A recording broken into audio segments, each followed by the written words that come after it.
Right now, Congressman André Carson, he sits on the House Intelligence Committee, which, of course, is where both the Nunes and Schiff memos, which is a Democratic sort of rebuttal memo that at this point we're not going to see, comes from.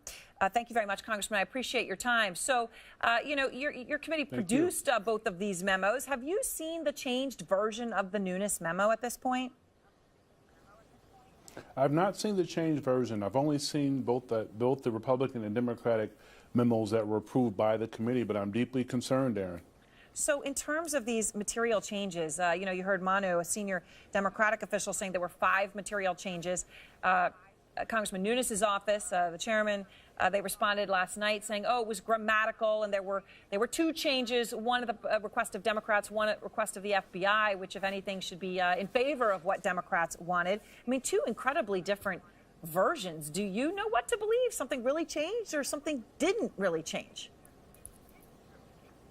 Well, I mean, look, fool me once, shame on you. Fool me twice, shame on me.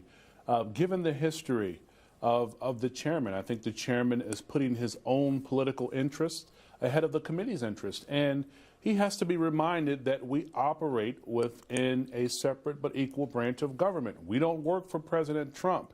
And so his actions concern me, especially given that our committee is charged with overseeing the intel community. I'm deeply concerned because we're jeopardizing our national security in the process. So Chairman Nunes, who has recused himself from the Russia investigation, nonetheless is the guy the memo is named after. He's the one who signed his name to it. Obviously, he did not read the background intelligence that the memo purports to summarize. His staff read it. They wrote the memo. And when Nunes himself was directly asked by your colleague, Congressman Quigley, if his staff worked with the White House on the memo, Nunes responded, quote, I would just answer, as far as I know, no. He didn't say no. He said, as far as I know, there's a dodge of the question. Do you know whether Nunes' staff coordinated with the White House on this?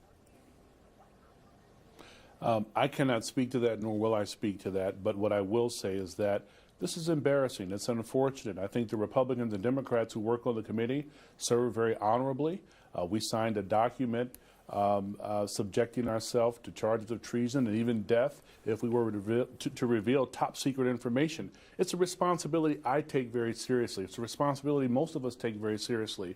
So to deal with this issue in a very careless way, I think it tells me that we perhaps need to look at new leadership as it relates to the Intel Committee.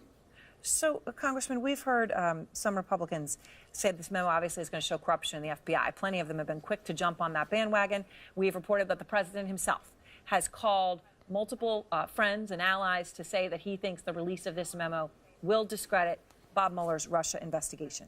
Speaker Ryan, though, came out today and said none of this is true. That's not what this is about at all. Here he is.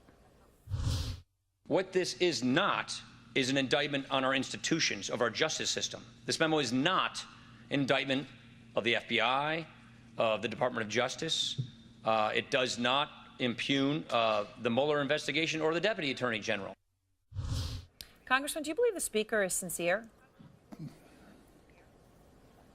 I hope so. I'm more concerned about this memo and this information and the underlying information being minimized and trivialized and subjected to look as if it's just an attempt at opposition research. I think we're risking and jeopardizing the lives of people in the Justice Department and the FBI and those who put their lives on the line to keep Americans safe. And so we can't minimize this to just look like opposition research. We have to really look at this very critically and allow our national security to be safe and sound. Thank you very much, Congressman Carson. I appreciate your time. What an honor.